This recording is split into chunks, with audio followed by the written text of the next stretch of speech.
Bien, como la cosa va de vídeos, os hablaré de un filósofo que no os enseñarán nunca, ni en la carrera de filosofía, que seguramente es la que todos escogeréis, ¿no? Se llama Guy Debord. Según él, el nuestro es un modelo de sociedad que ha convertido la vida de la gente en un espectáculo. Para este pensador, que no conocía las redes sociales, vivimos en una especie de pantalla global donde todo el mundo quiere ser visible a cualquier precio. Dicho de otra manera, si no te muestras, no existes. Por tanto, solo cuenta lo que proyectamos de nosotros mismos en una imagen. ¿Qué opináis? ¿Creéis que si no colgamos imágenes nuestras en la red no existimos? Todos colgamos fotos en Facebook. Es verdad. Yo no. Yo no.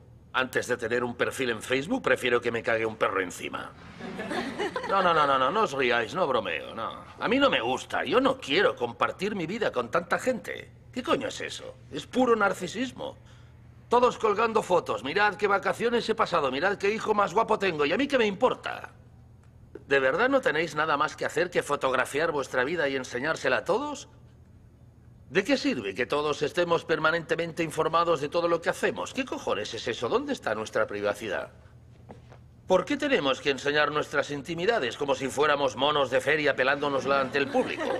Eso es verdad. Hay gente que hace una foto hasta del plato que se está comiendo. Sí, claro. Por no hablar de los que van a un concierto y en vez de verlo, lo graban.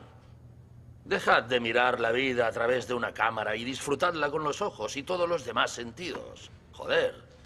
Cómo echo de menos los teléfonos fijos. Ahí estábamos viendo lo que es parte de una serie española, Merlí, también hablando sobre el aspecto de las redes sociales, la opinión, por supuesto, de una generación contrastada con las otras. Y tenemos un panel acá, por supuesto, en Multiversos, y vamos a saludar de inmediato.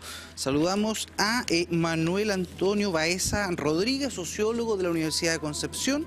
Por supuesto, presente. ¿Cómo está? Muy buenas tardes. Muchas gracias por estar con nosotros. Gracias a ustedes por la invitación. Gracias por estar acá. También saludamos a Scarlett Baeza Borges, psicóloga. ¿Cómo estás, Scarlett? Muchas gracias por estar con nosotros. Muy bien, gracias.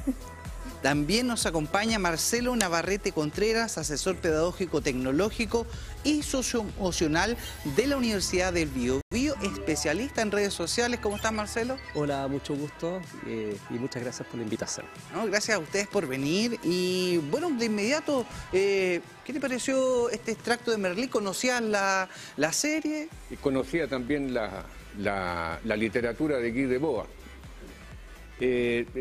Sin lugar a dudas que insinúa un conjunto de cosas que marcan nuestra contemporaneidad. La puesta en escena, la búsqueda de un perfil público, perfil que no se condice necesariamente con el personaje real, teniendo la posibilidad en cierto tipo de redes sociales de mantener o un seudónimo o mantener un anonimato abiertamente, pero podemos coincidir en una idea general como primera aproximación al tema, es que efectivamente vivimos en una época, en este siglo XXI, de sobreexposición y de búsqueda, yo diría, narcisista, de identidad, de visibilidad, dado que paradójicamente la modernidad produce en las grandes ciudades más bien anonimato que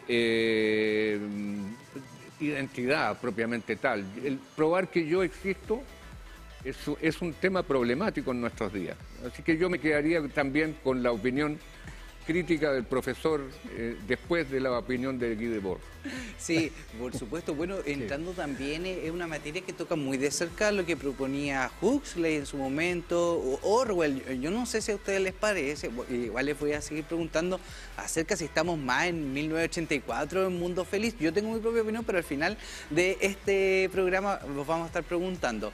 Scarlett, ¿qué te parece esta propuesta que realiza Debord? Y bueno, por supuesto, esta serie Merlí en torno a las redes sociales. Bastante atingente en realidad.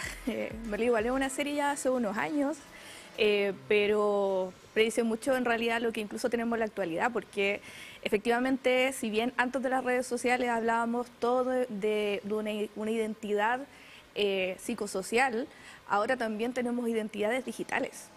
Entonces, quién soy respecto a mi individualidad, pero quién soy también respecto a lo que los demás piensan de mí, y esa identidad a veces en la realidad y en las redes sociales no necesariamente es igual.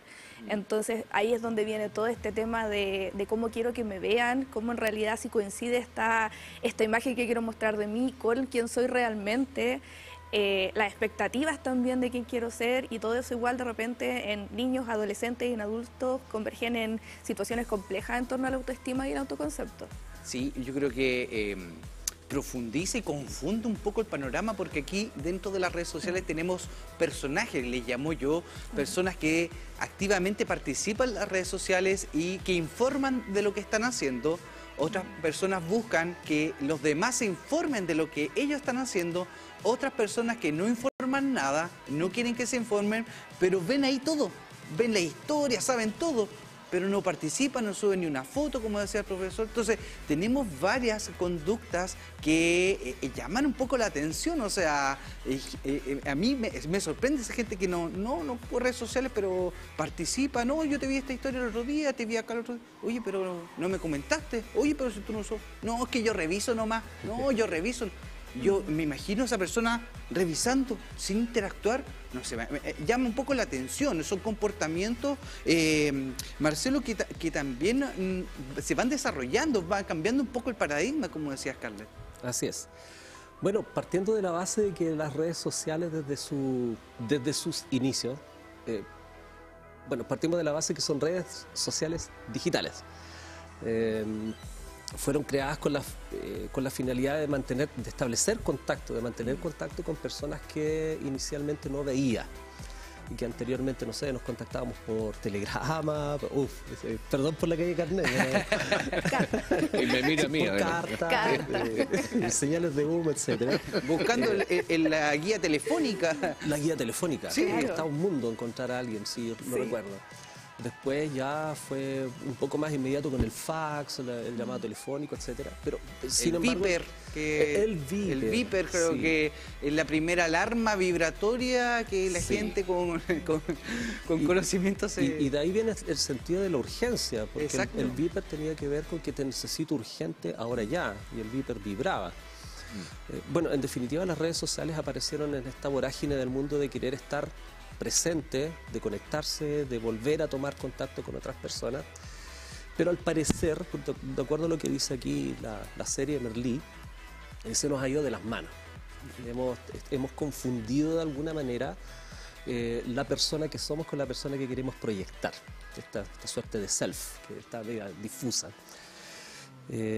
Sin embargo, es una realidad que está y se potenció después del 2019 con la pandemia, donde ya las redes sociales han sido creadas para llevar así una descarga adrenalínica y endorfínica que finalmente nos envicia. Pero es un mal necesario a la larga, o sea, no podemos desconocerlo. Sí, es interesante, bueno, colgándonos de lo que les mostrábamos, de esta serie, ¿cierto? Hay una serie que ahonda, según mi perspectiva, un poquito más allá con respecto a las redes sociales y la morfología de la sociedad futurista. Black Mirror, no sé si la han visto, la han escuchado, una serie inglesa de Charlie Brooker, que establece también esta suerte del reconocimiento de las redes sociales, pero lo ejemplifican de tal punto de que si tú no tienes cierta valoración, no sé, 5 puntos del máximo. Si tienes menos, ahí está. Si tienes menos de 4.2 puntos, no puedes viajar, no puedes ir a hacer tipos de trámites porque eres de una escala social que genera conflictos, que genera problemas, es una aceptación constante. Y el mejor ejemplo que veo, o uno de los buenos ejemplos, es cuando ella le llevan un café, una cafetería, con un pancito, ¿cierto? Una galletita, se come la galletita, la deja a un lado, le saca la fotografía, la sube y al tiro empiezan, oh, qué bueno, qué lindo, oh, qué bueno, listo, contenta con ese feedback de está bien, lo que estoy haciendo está súper bien. Se toma el café y lo escupe está pésimo. O sea, la valoración de lo que estamos realizando no es el objeto, es la forma. Y es ahí donde yo apunto a esta confusión de la representación, de la apariencia y sobre todo de la validación, esa pérdida de identidad que siempre andamos buscando. Bueno, históricamente hemos tenido un sinfín de cultura acá en esta parte de Latinoamérica, mucho más arraigado, pero en sociedades culturales concretas de hace siglos también ocurre bastante similar. Profesor, desde ese punto de vista, la sociología también nos entrega ciertas líneas para no entrar en esa confusión existencialista de representación. Sin lugar a dudas, yo soy un experto en imaginarios sociales desde hace muchos años, de manera que uno se ve en la necesidad de indagar, ¿no es cierto?, sobre la gran pregunta al final, sí. ¿Qué es la realidad? Sí. Y la realidad, y sobre todo cuando hablamos de realidad social, culminamos diciendo de que la realidad social es una realidad construida y construida socialmente. La pregunta es, en estas plataformas digitales, ¿qué tipo de realidad estamos construyendo? Y creo que es una realidad, estaremos de acuerdo, creo, los contertulios acá, es una realidad virtual. Por lo tanto, sobre la realidad virtual, las categorías como lo verdadero no entran en línea de cuenta. Lo que hay es simplemente una suerte de representación de un objeto, representación de una persona, representación de un oficio, lo que ustedes quieran. Exacto. Pero lo que, digamos, hay que poner quizás en contexto lo que implica, un contexto histórico, lo que significa una red social. Una red social implica una fase avanzada de lo que Giddens llamaría el capitalismo tardío, donde la necesidad de comunicación mejorada sensiblemente en tiempos de inmediatez, de comunicación, por ejemplo, como para obtener ventaja en un mercado global. Eso hace que la red social tenga, por así decir, una importancia estratégica en lo que significa la organización o el modo de producción económico a escala mundial. Esto tiene un montón de significación, un montón de repercusiones que también la podríamos analizar. Sí, ¿no? De hecho, hablemos de eso, da para esto, porque Foucault, en Vigilar y Castigar, si no me equivoco, establece este concepto del panóptico que podríamos llevarlo hoy por hoy de estar siendo vigilados constantemente y proponiéndonos también a esa vigilancia. O sea, ella es como casi con consentimiento. ¿Y a qué traigo a colación este concepto de panóptico de Vigilar y Castigar de Foucault? Este fin de semana, no sé si vieron, de seguro vamos a tener imágenes, hubo un nuevo récord Guinness en Talca. De seguro lo vieron. Sí. El completo más grande del mundo. Que para muchos técnicamente puede ser una hilera, una fila, muchos completos. Pero este panóptico social de las redes sociales, tan directo y muchas veces sin ánimos de construcción, y sin ánimos de tener una repercusión o una retroalimentación con el comentario, establece, no, eso eso es una fila, es un montón de completos, no, un montón de personas, el ser humano más grande del mundo es un Talca. No es así, o sea, claramente, técnicamente, con las palabras, semánticamente puede que sea así, pero si vamos a lo concreto, lo conversaba con una colega de Talca, Daniela, le mando muchos saludos porque lo conversamos, este fenómeno, porque lo analizamos los periodistas. Y claro, ella me decía, mira, los récords Guinness establecen, estos son los lineamientos y esto es lo que se hace y se ha hecho en otro lado.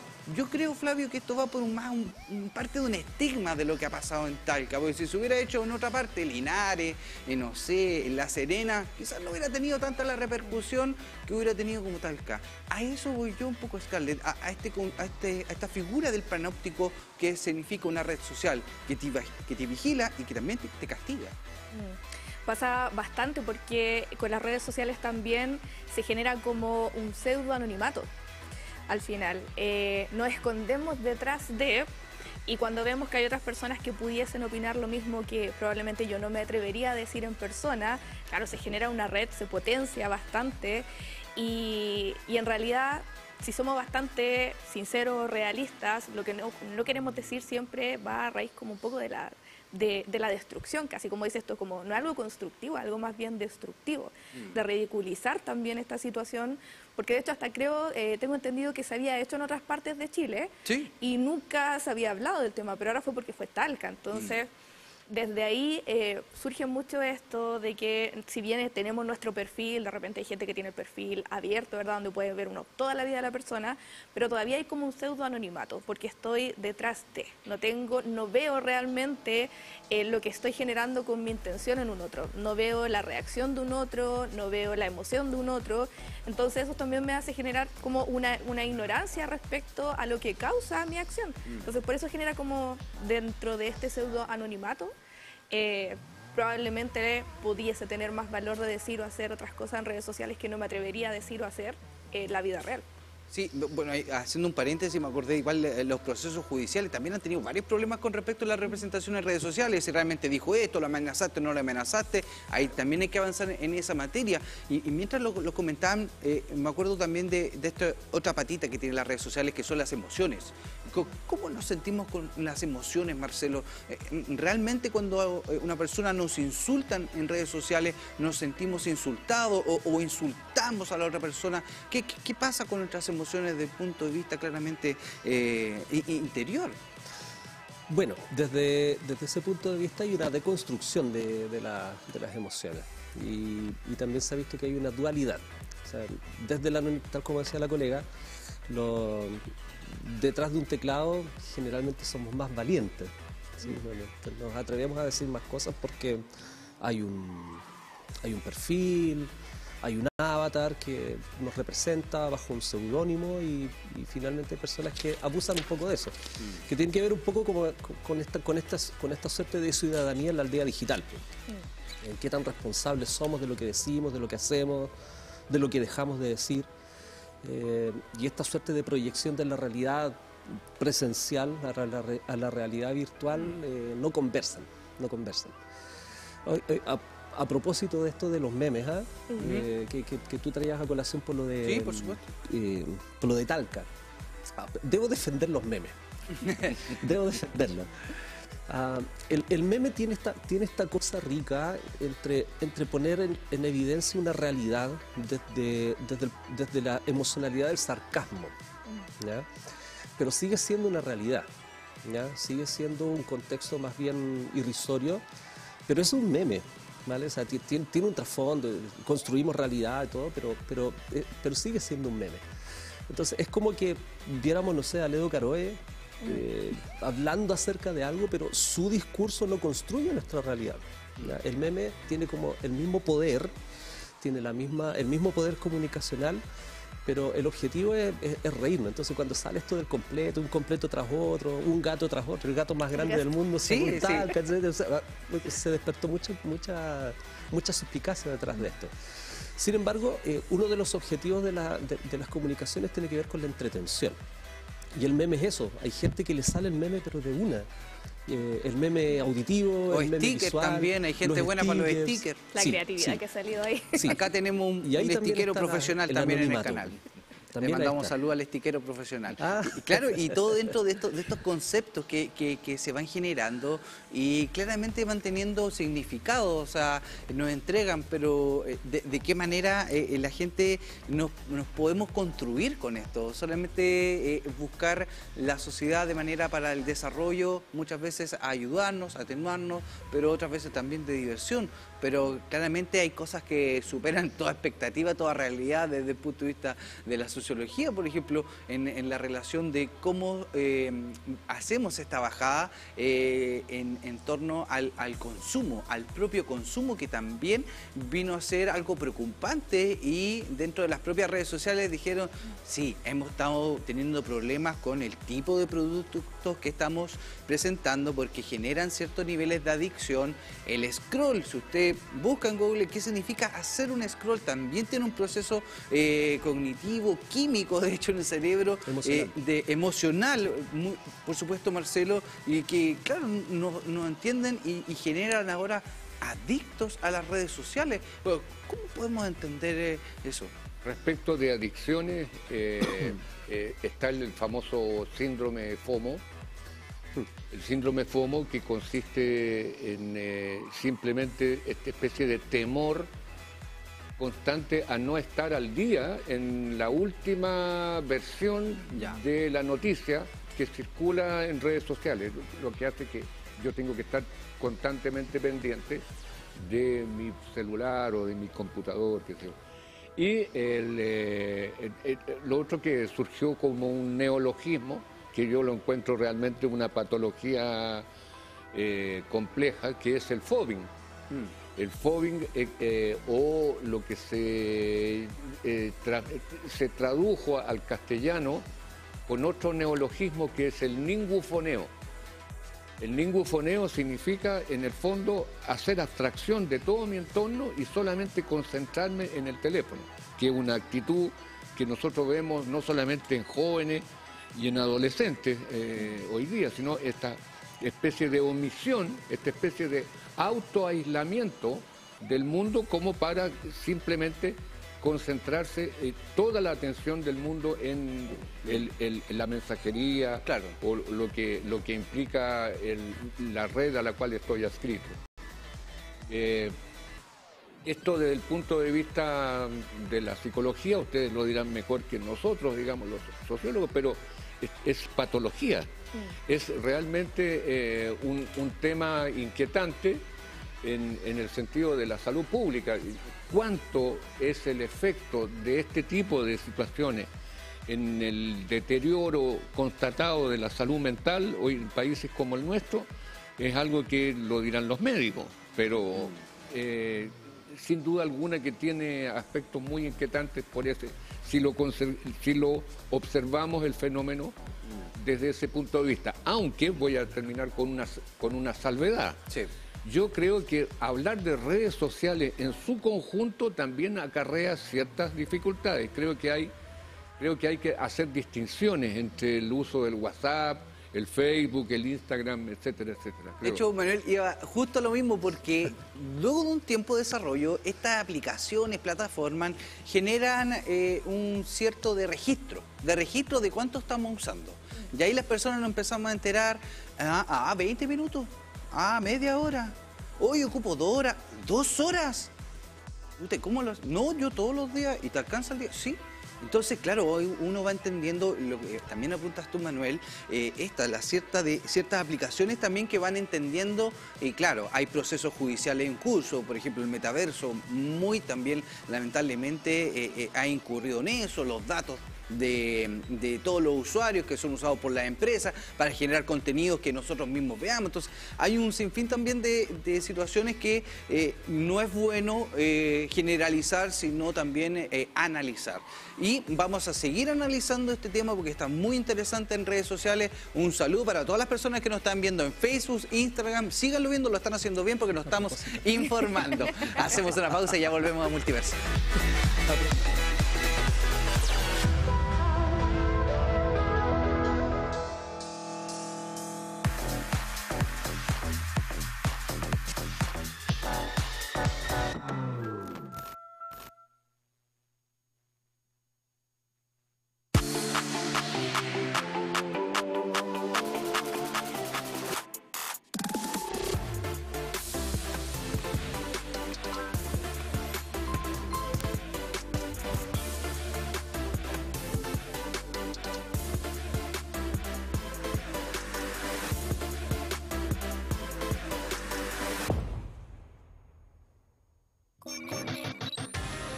Conéctate con lo que está pasando a tu alrededor. En vivo y en directo seguimos con nuestra programación aquí en Televisión de la Universidad de Concepción con nuestro programa Conéctate. Justamente lo que nos arrojó la pandemia tiene que ver con que ese líder, esa figura motivadora de la lectura, que implica fomentar realmente la lectura, que es el profesor, estuvo ausente, ¿no? O estuvo, digamos, de otra manera, materializado detrás de una cámara, probablemente, o incluso detrás de un WhatsApp. El remo tuvo una gran actuación en las aguas sanpedrinas y bueno, igual con el canotaje cumplimos con los pronósticos y superando un poco las expectativas. Y ya en primero básico se comienza el trabajo de la decodificación, pero esta decodificación debe ir precedida por la conciencia fonológica. Algo nuevo para nosotros, para el deporte en Chile en realidad, el BMX para nosotros quizás estaba olvidado, al menos en Concepción, y de repente salió olímpico, de repente salió los Panamericanos acá en Chile, y para nosotros jóvenes al menos fue increíble, una sensación de, no sé, de seguir adelante, de mucha motivación. Conéctate con especialistas en diversos temas. Conéctate TVU, lunes a viernes a las 20:45 horas, a través de nuestras multiplataformas. Conéctate TVU.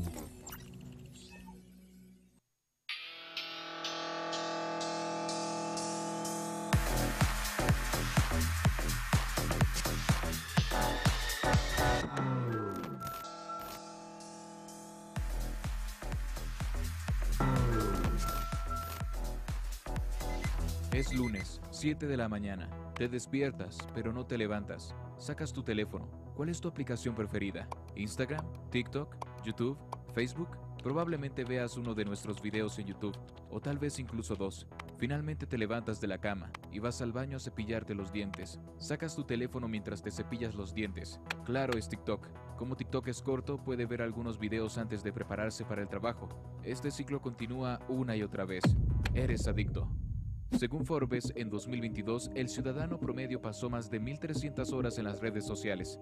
Eso es aproximadamente de 3 a 6 horas al día desperdiciadas. Pero ¿por qué exactamente amamos tanto las redes sociales? Un estudio de Harvard realizado en 2012 reveló que compartir información sobre uno mismo y encontrar información sobre otras personas es lo que más disfrutamos de las redes sociales. Pero el problema es que esos mismos centros de placer que se ven afectados cuando estás en las redes sociales son los mismos centros de placer que se ven afectados cuando estás en las drogas y el alcohol. Cuando comienzas a sentir placer en las redes sociales, es fácil caer en un fenómeno que los psicólogos llaman desplazamiento de la perdición. El desplazamiento de la perdición consiste en desplazarse sin pensar por artículos de noticias negativas, publicaciones en redes sociales u otras plataformas para compartir contenido. Esencialmente es leer historia negativa tras otra. Un estudio canadiense incluso llamó este fenómeno pánico en las redes sociales. ¿Alguna vez has llegado a esos momentos en los que has aterrizado en una historia o publicación en internet y no tienes la menor idea de cómo llegaste allí? No puedes recordar por qué te conectaste a tu teléfono en primer lugar, pero aún así sigues leyendo cientos de comentarios sobre tweets de alguien a quien ni siquiera sigues. El desplazamiento de la perdición es el torbellino que sigue arrastrándote hacia más contenido hasta que no puedes soportarlo más. ¿Por qué hacemos esto? Los psicoterapeutas dicen que la razón principal por la que la gente hace scroll es para sentir una sensación de control en un mundo que parece estar fuera de control. Cada vez caigo preso del desplazamiento de la perdición. Me digo a mí mismo, solo me mantengo informado. No quiero perderme lo que está pasando en el mundo hoy, pero en verdad estoy perdiendo el tiempo desesperadamente, tratando de escapar del aburrimiento y tratando de mantenerme preocupado. Las redes sociales no son una representación precisa de la vida real.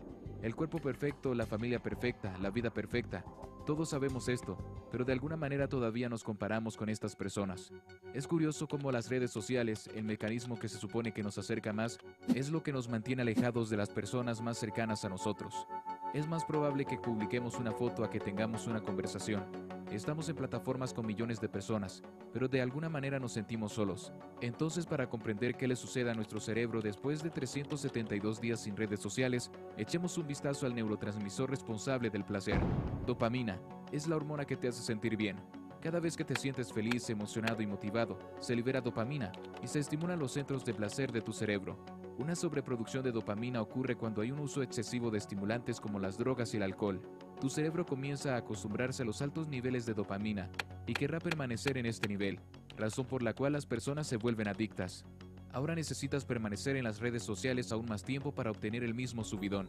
Mientras tanto, su cuerpo es menos capaz de producir dopamina de forma natural, lo que conduce a bajas emocionales cuando no está en su teléfono.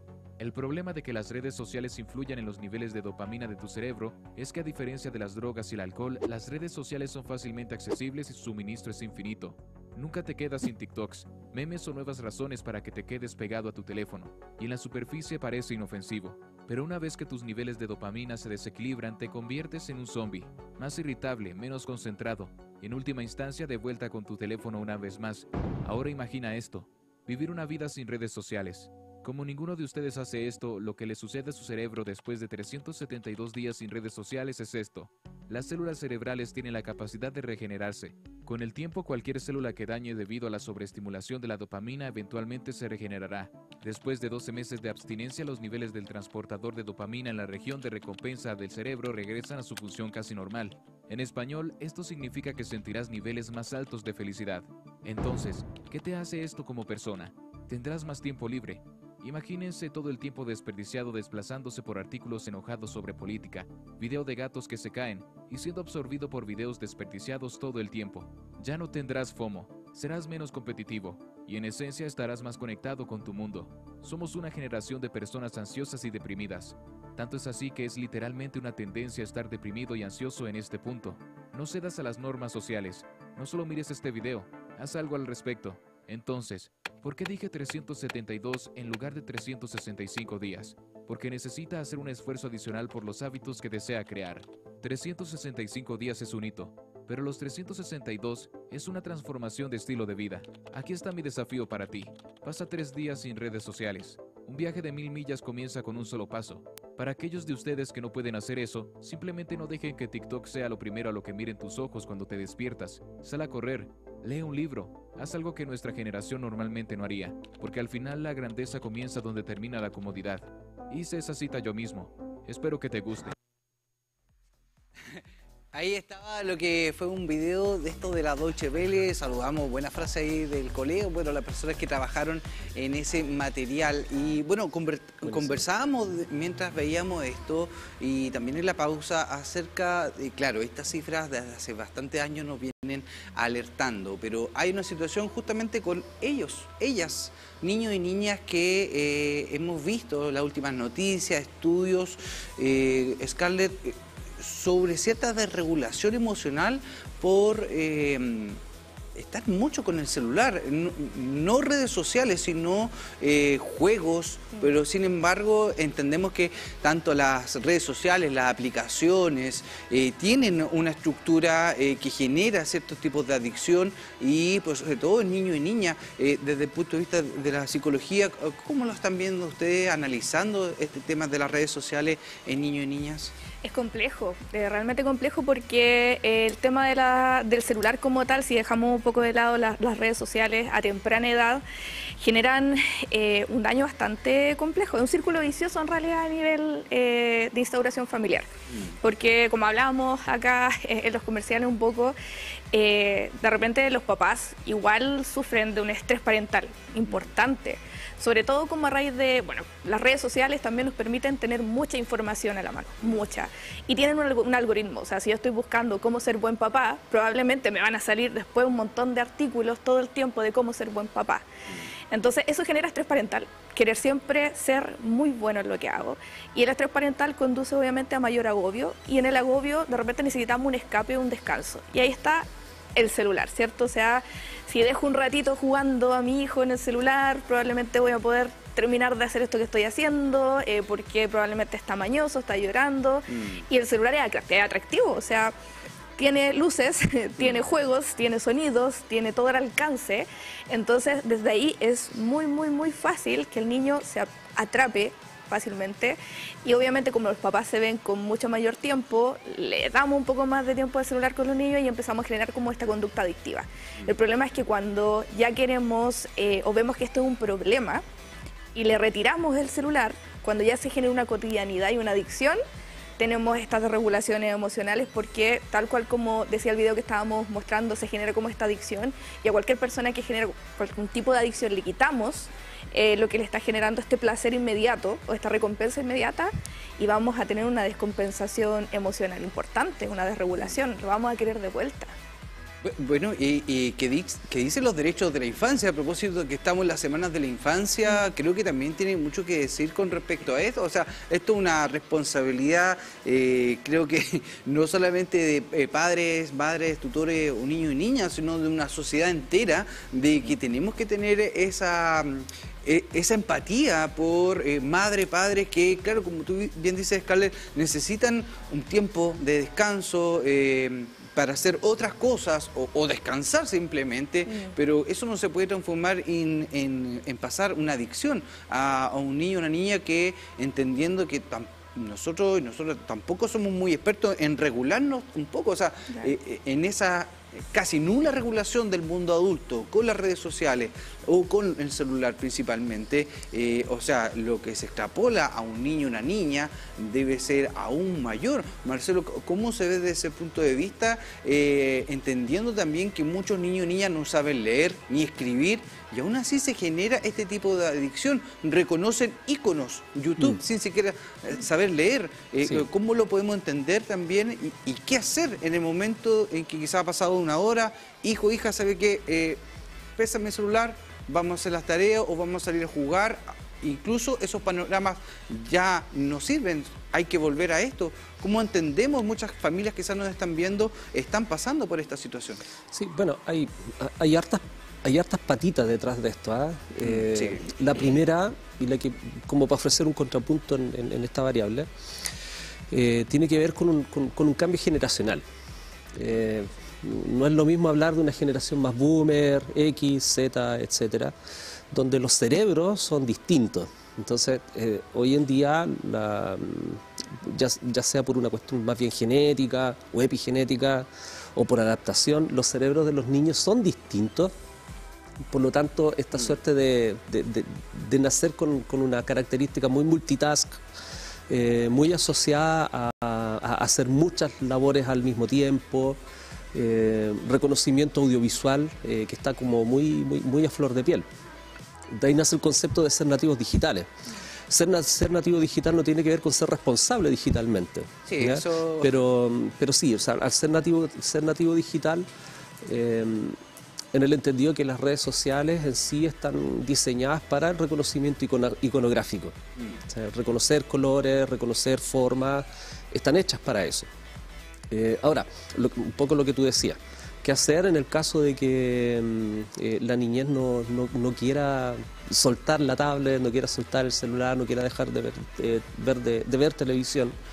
Es una responsabilidad netamente parental. O sea, yo coincido contigo. Sí, ahí es una responsabilidad parental y que tiene que darse desde pequeño, desde muy pequeño. O sea, pero ¿qué pasa? Que viene este estrés parental, donde hemos visto los padres que el uso de los dispositivos electrónicos más bien es como el chupete. Sí. Ya, siéntete bien con esto, déjame tranquilo, déjame hacer aseo. Y nos pasa a nosotros también los adultos, o sea, vamos hasta el baño con el teléfono. Y en vez de demorarnos, no sé, 10 minutos, 15 minutos en hacer nuestras necesidades, nos demoramos media hora. ¿Qué más con la niñez? Entonces, es una cuestión más bien de control parental. Si lo hacemos desde pequeño, es muy probable que esa hora, media hora, 15 minutos, sea mucho más fácil controlarla. Y por último... Eso del punto de vista químico, biológico, sí. Igual creo que es un aporte muy importante. Sí, mira, desde las neurociencias se entiende que las vías asociadas al placer y que tienen que ver con la conducta más bien adictiva, se asocia mucho a la ludopatía, no sé, al casino, etcétera, son las mismas, o muy parecidas a las vías neurales que uno disfruta utilizando un dispositivo electrónico. No son los dispositivos, sino que redes sociales específicas que están diseñadas a propósito para generar este nivel de adicción. O sea, me hago responsable de lo que digo, ¿ya? Y está estudiado que afectan ciertas vías neurales que bloquean la corteza prefrontal, o parte de la corteza prefrontal, que nos impiden planificar nuestra conducta, nos impiden, o al menos no facilita la regulación emocional, el control inhibitorio, que es como el concepto científico. Entonces, si está afectado y además tenemos un cerebro estresado, hay mucha mayor dificultad de poder, no sé, captar la mantener la atención a largo plazo, de rescatar información que estaba como hace mucho tiempo atrás almacenada. Ejemplo práctico, o sea, ¿cuántos de nosotros no sabemos los 10 números de teléfono más importantes de nuestra vida hoy? Si tuviéramos que decir 10 números de teléfono importantes, no podríamos decirlo. Pero si esta misma pregunta lo hubiésemos hecho hace 30 años atrás, sí. Fácil. ¿Pero por qué? Porque disponemos de un teléfono y no usamos esas vías neurales y finalmente las terminamos perdiendo. Eso también pasa en la niñez, eso también pasa en la adultez, ¿ya? Solo un poquitito. A pesar de lo que estamos hablando, yo debo decir que a pesar de eso, las redes sociales que están aquí para quedarse, igual tienen un efecto positivo. Sí, hay que ser positivo. O sea, tienen un componente rico, ¿ya? Que está asociado como al componente comunicacional, al componente de la venta, asociado a la inteligencia artificial, que ya hace rato que se viene dando. Solo quiero dejar puesto el punto ahí. Sí, no, por supuesto que tenemos que entender esto de una manera de desarrollo, pero un desarrollo también desde el punto de vista positivo, por supuesto, claro, de que cada vez vayamos mitigando los efectos negativos. Y esos efectos negativos quiero invitarles a verlos, porque tenemos a la inteligencia artificial, tenemos ahí los 5 impactos de las redes sociales en las personas. Veamos.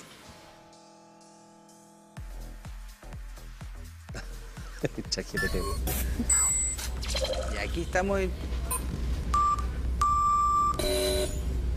ya, veamos los 5 puntos. Ahí dice conectividad y comunidad, acceso a la información, oportunidades de aprendizaje y crecimiento, creación de redes y oportunidades comerciales, y el impacto negativo. También puede tener un impacto negativo, algunos problemas potenciales que incluyen lo que hemos hablado, la adicción, dependencia, baja autoestima, ciberacoso, no hemos tocado ese tema, desinformación y propaganda, también no hemos tocado ese tema.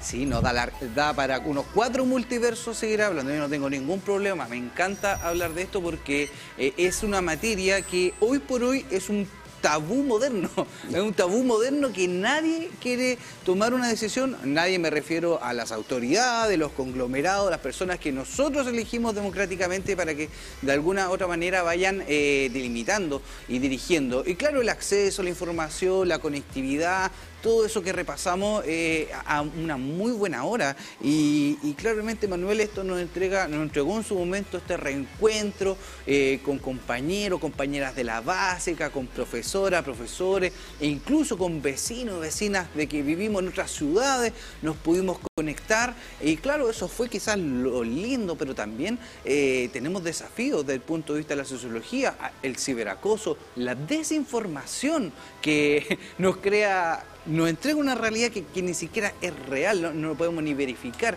¿Qué herramientas tenemos para cuidarnos un poco de esto? A ver, previamente quisiera decir que en general yo no soy de los que miro en positivo o negativo.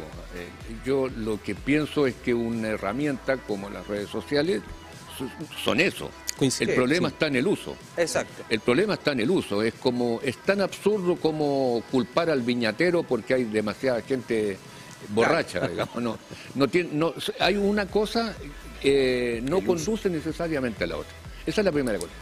En términos de fenómenos sociales, yo creo que hay que seguirle el paso en sociología, en ciencias sociales, en otras fuentes de conocimiento también. Yo creo a ciertos fenómenos que son sin duda nuevos y que por los cuales habrá muchísimos estudios por hacer. El primero tiene que ver con una paradoja, fíjate. ¿Qué paradoja es esa? Es que por definición, ¿no es cierto? La red social se dirige a espacios ilimitados. A espacios ilimitados, no tiene fronteras. Está aquí. No hay fronteras para difundir lo que se quiere difundir. Sin embargo, una red social, como ocurre con WhatsApp, tiende a autocerrarse sobre sí misma, en el sentido de crear más bien burbujas por afinidad. Burbujas por afinidad.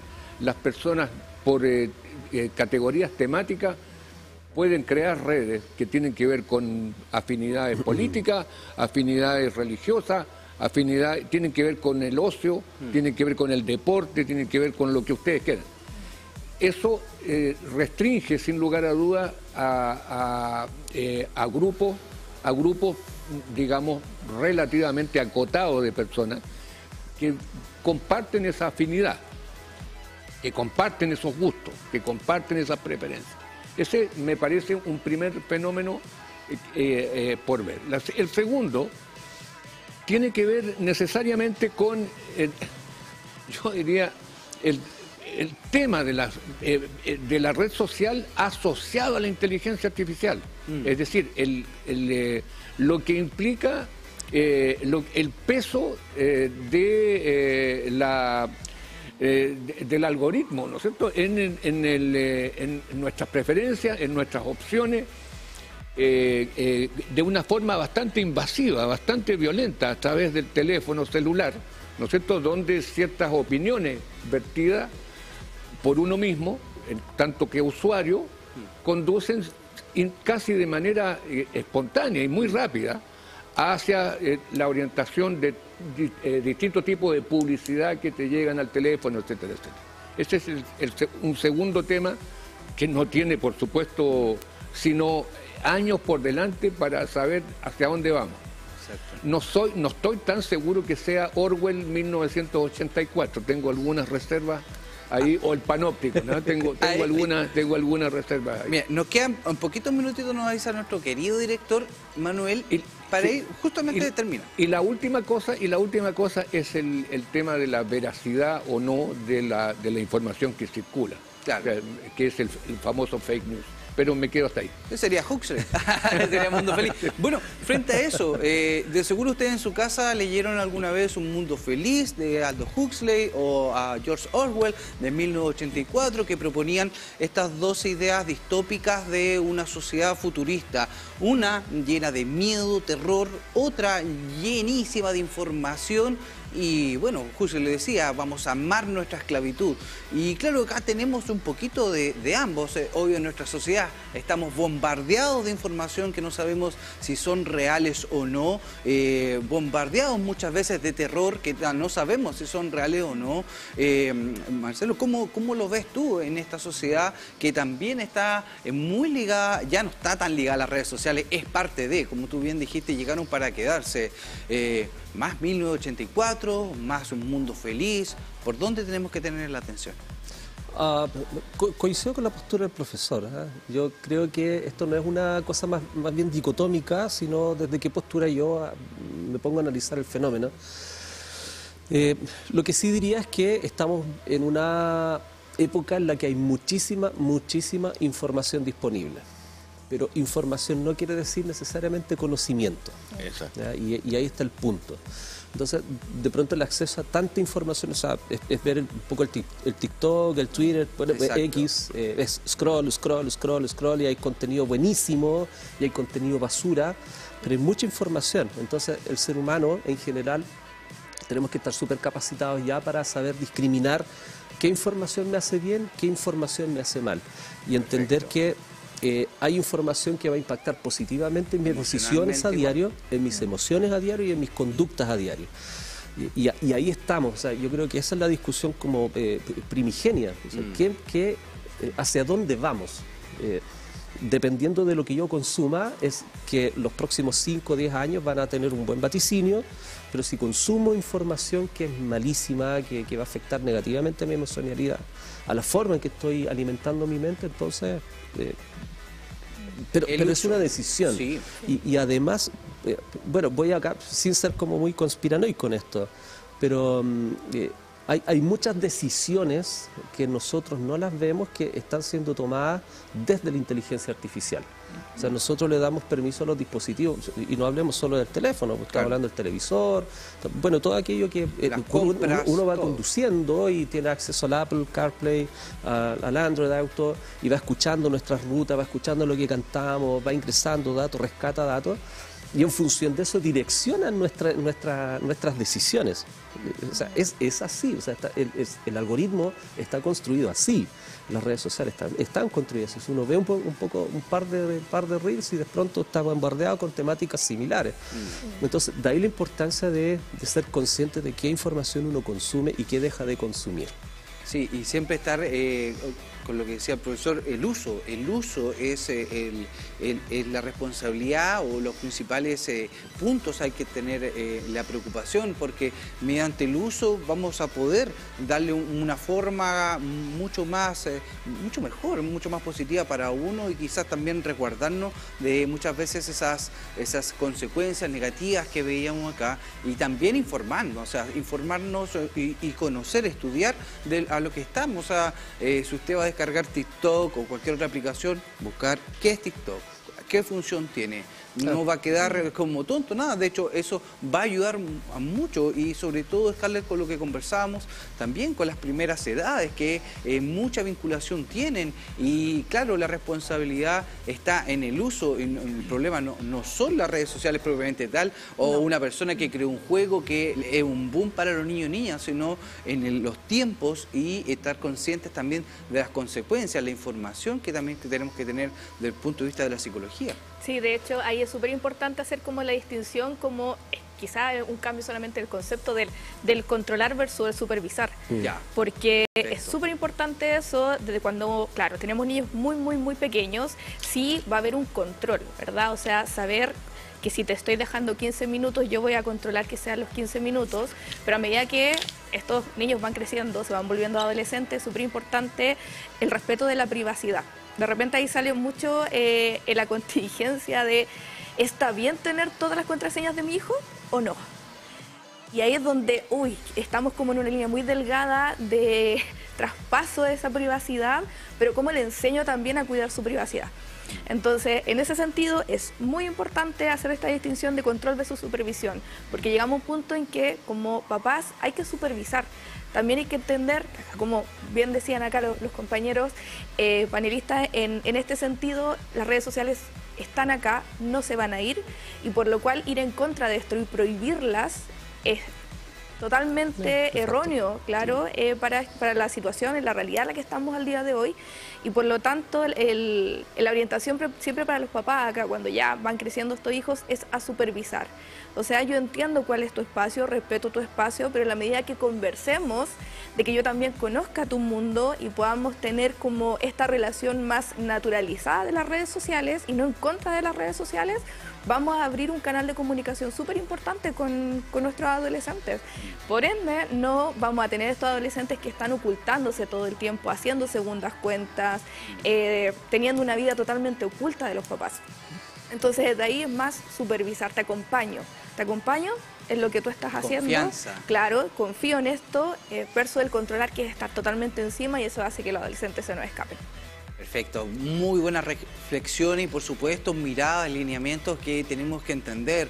Por supuesto, si estamos adeptos a este mundo de las informaciones, del celular, todo lo que pasa acá, también tenemos que tener estas herramientas de algunas veces algunos síntomas de preocupación, de adicción, de pasar más tiempo, y también por supuesto cuidar nuestras emociones, qué estamos consumiendo y cómo nos estamos sintiendo, también tiene mucho que decir, por supuesto, cómo estamos llevando la vida.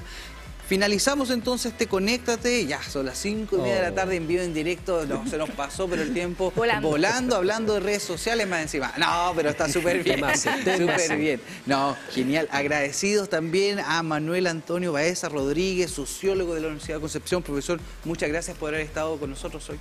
Ha sido un placer. Scarlett Baeza Borges, psicóloga, muchas gracias, Scarlett, por estar hoy con nosotros. A ustedes por invitar. Marcelo Navarrete Contreras, asesor pedagógico y tecnológico socioemocional de la Universidad del Biobío. Marcelo, gracias por haber participado y haber venido a nuestro estudio. Encantado igual, y agradecido también a la teleaudiencia. Sí, muchas gracias. Bueno, pueden llegar a sus casas a revivir este contenido en tvu.cl, por supuesto. Y en redes sociales también, para que vayamos aprendiendo. Sí, por supuesto. Muchas gracias, chiquillos. Lo positivo de las redes sociales. Que les vaya muy bien. Sí, gracias, lo positivo hay que ver de esa manera. Vamos avanzando, vamos a la última pausa de este Conéctate y volvemos con información de Mulchen. Ya volvemos.